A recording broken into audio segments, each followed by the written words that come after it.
In today's video, we explore 5 tragic shark attack cases, from a spearfisher who vanished off Oahu's north shore to a British tourist fatally mauled on a remote Australian beach.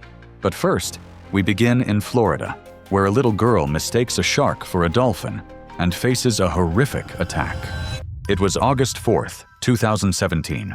The Florida sun was beating down mercilessly on Jensen Beach as families sought refuge in the cooling embrace of the sea.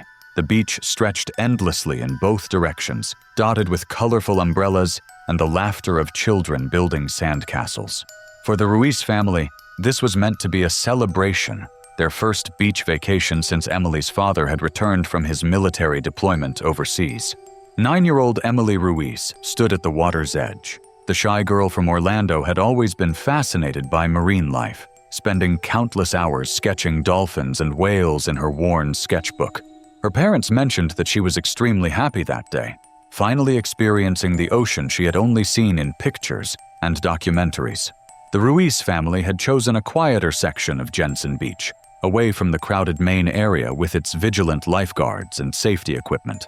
Emily's parents and extended family were busy setting up their beach camp, arranging chairs and preparing lunch on a portable grill.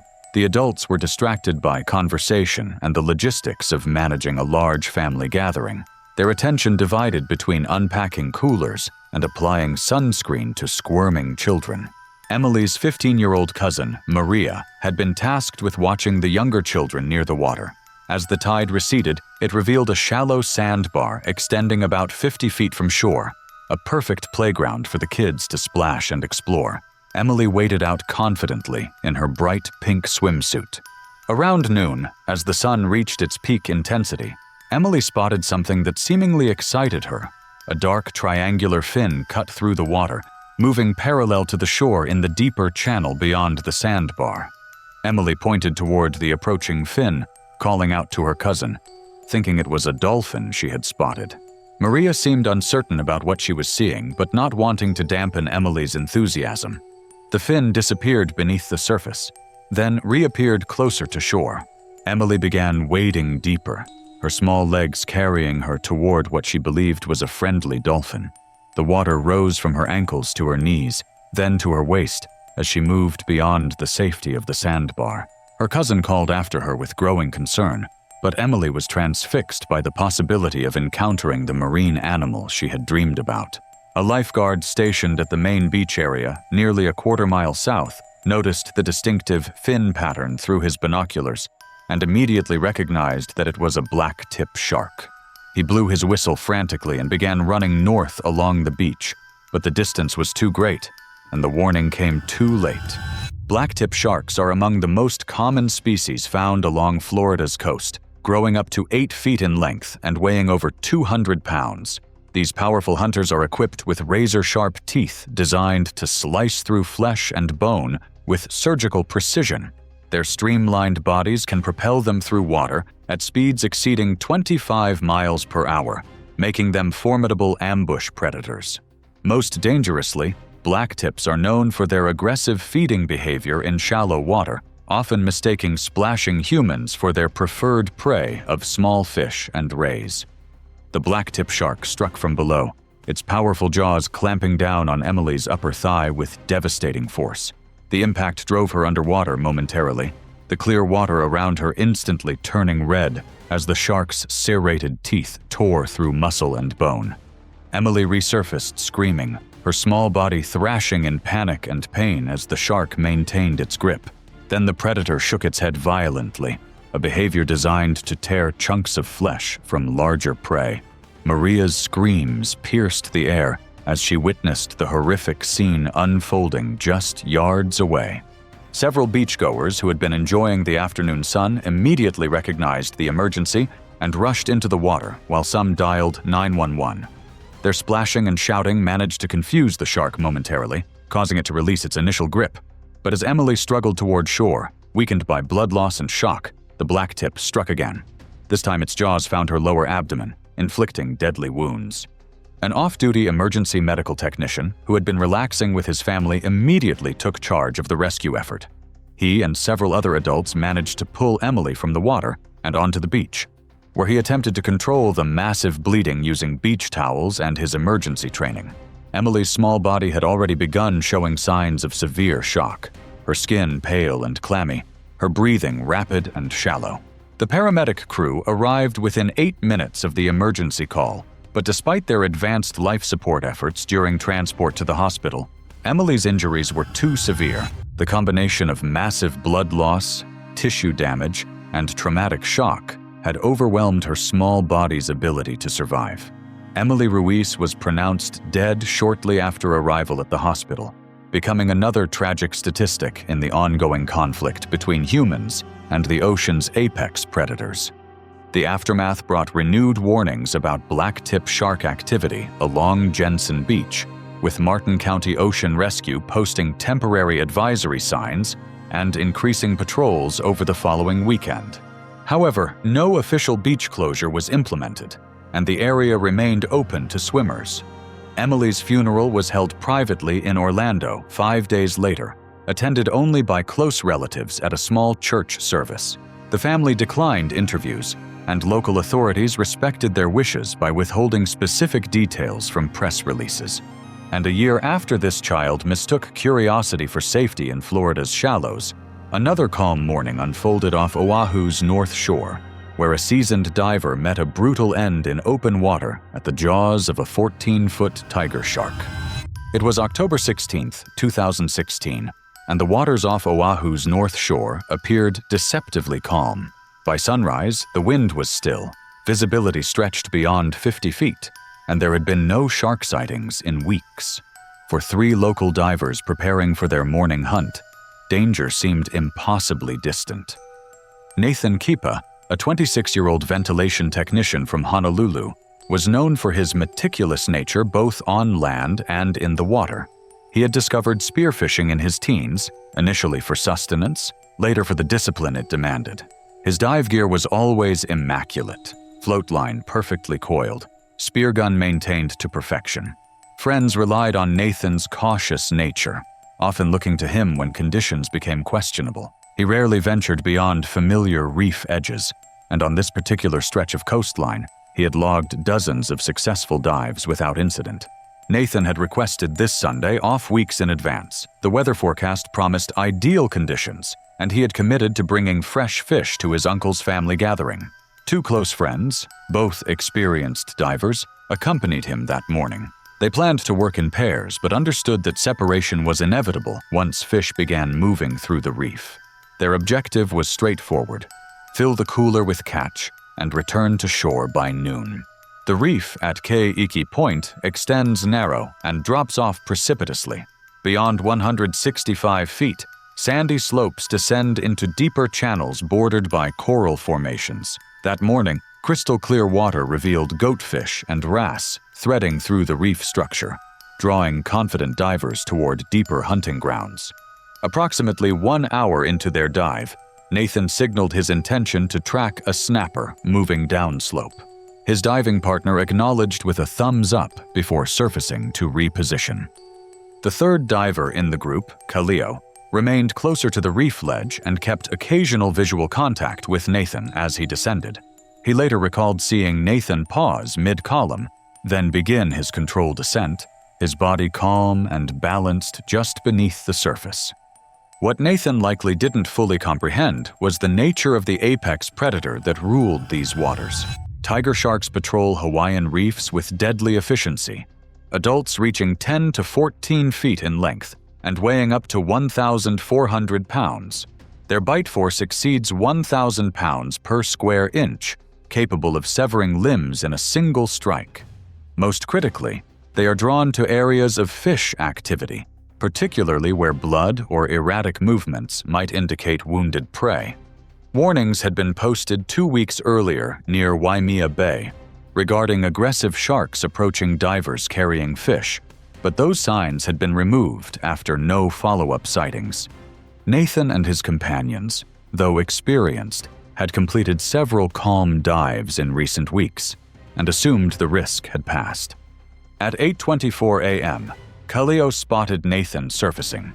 He appeared to be adjusting equipment but had become detached from his float line. However, from roughly 90 feet away, Kaleo saw a tiger shark surge upward from the blue. The shark struck with sudden force, its jaws locking across Nathan's lower back and abdomen. Nathan was lifted violently out of the water, his body contorting. Kaleo heard a short, high-pitched scream cut off mid-breath. Then, the shark shook its head with brutal torque, easily ripping through his flesh. It pulled him under in a froth of red water and foam. Seconds later, Nathan resurfaced, thrashing. One leg hanging limp, shredded at the thigh, wetsuit peeled open along his ribs. The shark struck again from below, seizing Nathan by the shoulder and neck. Kaleo, as the shark, pull him under a final time. A plume of blood and tissue rose to the surface, followed by small pieces of wetsuit. Then everything went still. Recognizing the extreme danger, Kaleo and the other diver abandoned their remaining equipment and swam rapidly toward shore. Lifeguards at nearby Pupukia Beach received their emergency alert at 8:41 a.m., launching rescue watercraft within 10 minutes. The Coast Guard deployed both helicopter and boat assets to join the search effort. At 9:27 a.m., aerial observers located fragments of Nathan's torn wetsuit drifting near the reef edge, along with a single detached diving fin. Despite extensive searching, no additional trace of Nathan was recovered. Authorities immediately cleared the area of watercraft while closing 3 beaches to recreational diving for 48 hours.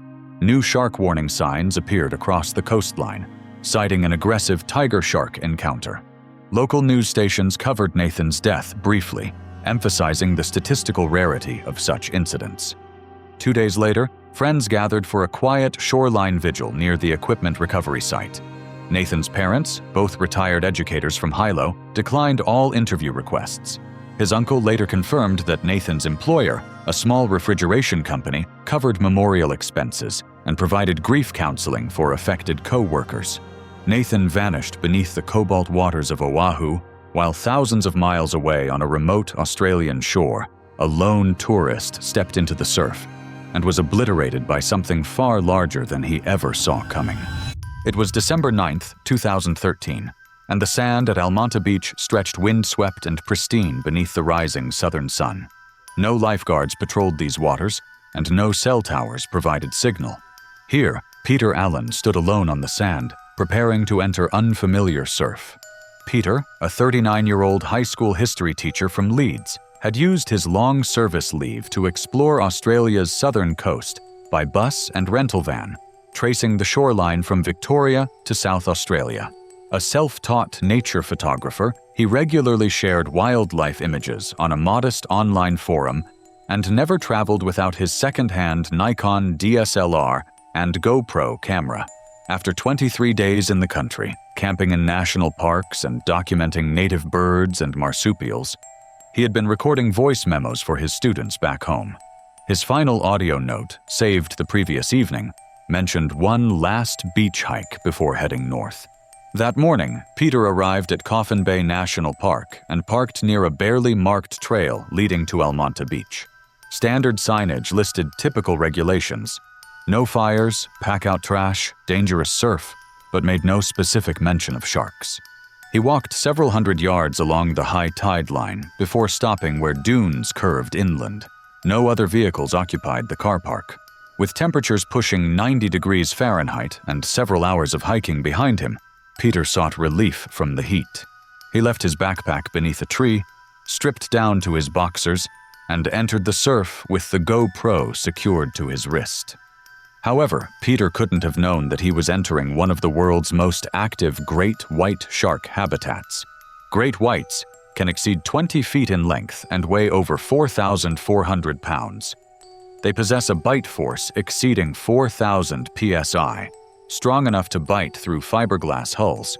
Unlike tropical reef sharks, great whites are ambush predators that strike from below with explosive power, often breaching fully out of the water.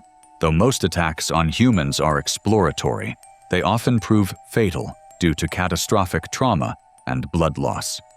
And unfortunately, the waters off South Australia's Eyre Peninsula are prime great white territory. December marks peak seasonal movement around seal rookeries, and recent drone footage near Yangi Bay, less than 5 miles away, had captured a large shark circling seals just 3 days earlier. Local fishermen had reported several fin sightings offshore in the weeks leading up to Peter's visit. People in Coffin Bay understood that Almonte Beach was unsuitable for swimming.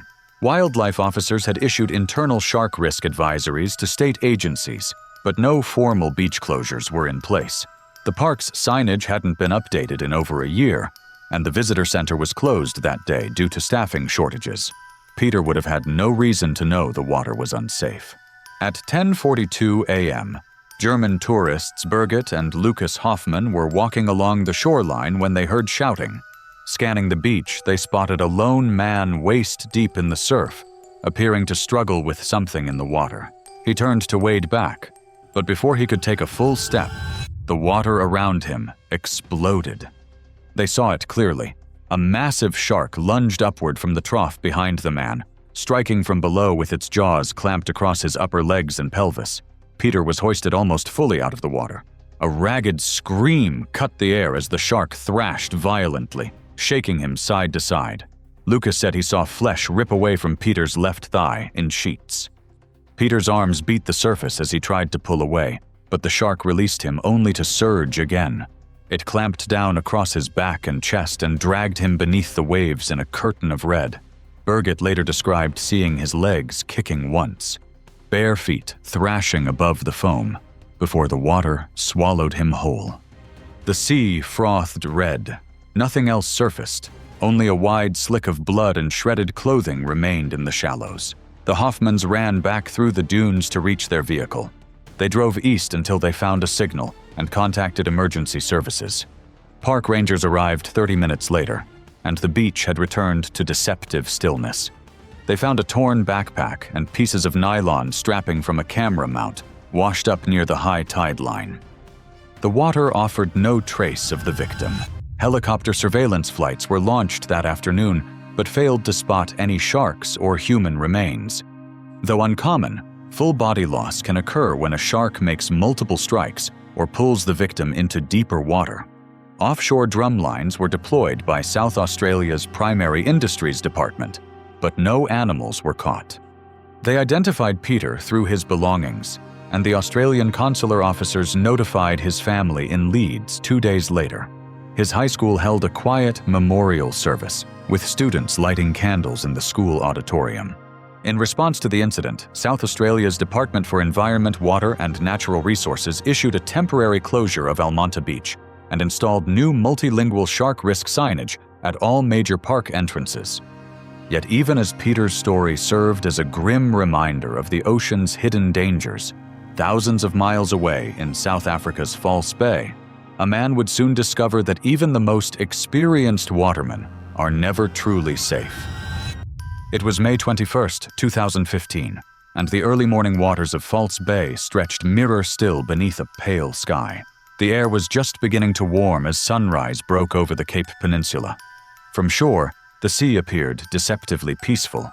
Flat swells, no whitecaps, nothing to suggest that nearly a mile offshore, something violent was about to unfold. Thabo Mahlangu, 33, had paddled alone that morning from a familiar beach just south of Simonstown. A part-time fisheries observer and lifelong Capetonian, he divided his time between local contracting work and documenting pelagic fish patterns for regional biologists. Though he had studied marine science briefly in his 20s, he left university to support his siblings after his father's death. Those who knew him described Thabo as soft-spoken and solitary, someone who found peace at sea. He maintained detailed notes in a waterproof field book and had recently been tracking tuna activity in the bay. Solo kayaking was routine for Thabo. He preferred early, quiet launches, departing well before dawn to reach prime observation points as fish activity peaked. Though he carried a handline, he rarely fished. That morning offered ideal conditions: light wind, 61 degrees Fahrenheit, 16 degrees Celsius, water, and visibility of 33 to 39 feet. He wore a red life vest and clipped himself to the kayak with a waist tether. His plan was simple: drift just west of Roman Rock Lighthouse, then return by mid-morning. But False Bay serves as a migratory corridor for various species, including the short-fin Mako shark. Among the fastest fish in the ocean, Makos can reach burst speeds over 45 miles per hour. Adults typically measure 8 to 10.5 feet and weigh up to 1,100 pounds. Typically found offshore, Makos sometimes enter coastal waters while chasing tuna or mackerel. They often strike upward at speed, occasionally breaching entirely. No shark advisories had been issued that week. Tuna activity was strong, but no large predators had been sighted. The area sat outside seasonal great white hotspots, and the mild currents made it ideal for observation. Thabo had seen tuna breaching the day before and hoped to track their movement. His kayak was bright orange for visibility, and he usually kept his legs tucked inside the hull. However, at around 7:10 a.m., the crew of a handline boat was drifting a quarter-mile southeast of Roman Rock when they saw a large splash off the port bow. A deckhand raised binoculars and spotted a Mako breaching, likely chasing baitfish. Moments later, they saw a kayak twist violently as something struck from below. The impact flipped the kayak instantly. Thabo surfaced on his back, still tethered by the waist, arms clawing at the overturned hull. The Mako circled tight, and without warning it slammed into the underside of the kayak, ripping away nearly a foot of the hull. Thabo's right hand slipped off the hull as he kicked blindly beneath the surface. The shark reappeared again, its jaws wide open, and struck him above the hips. His scream turned shrill and short as the Mako's snout broke the surface, dragging him under by the torso. Blood surged up in thick plumes, darkening the water almost instantly. The crew radioed the National Sea Rescue Institute in Simonstown, just under 2.5 miles away. A response boat launched within 12 minutes and reached the scene as blood still swirled on the surface. They recovered Thabo's body 40 meters from the impact site, badly mauled, missing both legs below the thigh, and with deep lacerations to the torso. Fisheries officers examined the damage and matched the pattern to a 9 to 10.5 foot Mako shark. Forensics confirmed death by massive blood loss and traumatic injury, consistent with a high-speed predatory strike. Thabo's funeral was held in Gugulethu, attended by family, friends, and colleagues from the Department of Environmental Affairs. A short obituary misidentified the shark as a blue, later corrected by local biologists. The Department of Forestry, Fisheries, and the Environment called the attack extraordinarily rare. Patrols increased for 10 days, but no drumlines were deployed. His name was added to the National Memorial List for fallen environmental staff, while the waters of False Bay claimed another victim to the ocean's relentless predators. Thousands of miles away in Mexico's Isla Espiritu Santo, a seasoned dive instructor would soon learn that crystal-clear waters can hide a bull shark's territorial rage. It was March 3, 2018, and the waters off Isla Espiritu Santo sparkled beneath a clear midday sun, drawing boats and snorkelers to the rocky coastline. The surface appeared deceptively calm, just shadows beneath the reef and occasional shimmers of fish. Nothing at first glance suggested the violence that would soon erupt beneath the swells. Lorena Diaz, 30, had arrived from Mexico City 4 days earlier, seeking respite from her demanding schedule. A certified dive instructor with 10 years of experience, she had worked at dive shops in Playa del Carmen and Cozumel before returning to the capital to teach beginner pool courses. This trip represented her first break from work in months. She had booked a half-day snorkeling tour to Isla Espiritu Santo, renowned for its crystal-clear waters, playful sea lions, and shallow coral ledges. Though more comfortable in full scuba gear, Lorena was confident in open water and had previously swum alongside nurse sharks in the Caribbean. The tour group that day consisted of 6 guests and 2 guides aboard a small vessel designed for short-range coastal excursions. The boat carried minimal safety equipment. No marine radio, no trauma kit, just basic snorkeling gear. Lorena chatted easily with fellow tourists and asked one guide if she could attempt breath-hold dives during the reef stop. The guide agreed but reminded her to avoid the deeper channels marked by floating rope barriers. The area beyond dropped precipitously to 80 to 100 feet and featured dangerous lateral currents. She acknowledged the warning before entering the water with another guest. The shoreline along Isla Espiritu Santo transitions from sandy coves to jagged underwater shelves. Near the reef, rocky fingers extend outward before plunging into open blue water. Fish movements are dense in these areas, sardines, jacks, and grunts creating constant activity that occasionally attracts larger predators.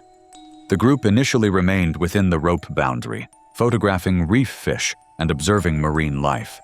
Then Lorena spotted a sudden silver flash and kicked after it.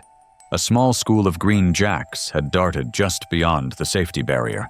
She followed, disappearing past the float line. But she didn't know that there are dangerous hunters patrolling these deeper waters. Bull sharks are among the ocean's most formidable coastal predators.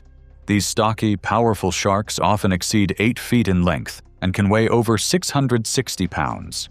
They possess a bite force exceeding 1,300 pounds per square inch, powerful enough to crush a sea turtle's shell. Most critically, they are known for their aggressive feeding behavior and territorial nature, particularly in confined or murky waters.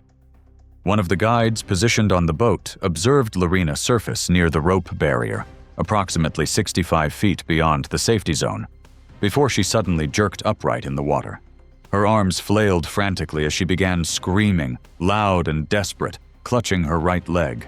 Blood appeared almost immediately, turning the water around her a cloudy crimson. The other guest swimming nearby panicked and began shouting for help. From the deck, the guide spotted a dark shape circling just beneath the surface, moving in tight loops near Lorena's thrashing body. She attempted to swim toward safety, but her movements were uncoordinated and weakening.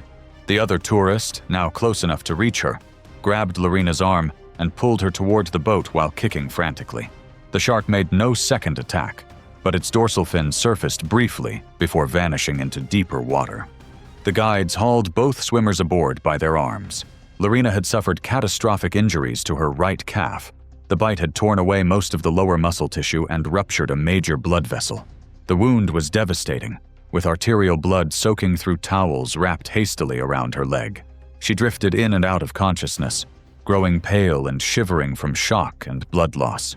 With no radio aboard, one guide shouted for pressure to be maintained on the wound, while the other started the motor.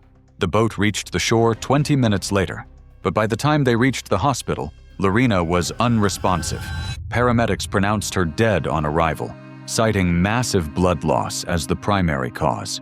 The bite had severed her posterior tibial artery, and based on estimated timing and distance, responders determined she had likely died within 12 to 15 minutes of being pulled from the water. No shark was targeted or captured following the incident. A joint statement from Baja's Environmental Agency and regional marine biologists confirmed the attack as consistent with defensive or opportunistic behavior by a bull shark. They emphasized that the area beyond rope barriers was known for occasional predator activity, particularly during baitfish movements. Her remains were transported back to Mexico City under coordination of the local tourism office. A private funeral was held with only family and close friends present. Following an internal investigation, local maritime authorities issued directives requiring all small tour operators to carry working marine radios, basic first aid kits, and designate lead guides responsible for safety decisions. No fines were issued, but several permits were temporarily suspended pending compliance checks. Thanks for watching. If you're interested in true stories of people making deadly mistakes around wild animals, click here for more.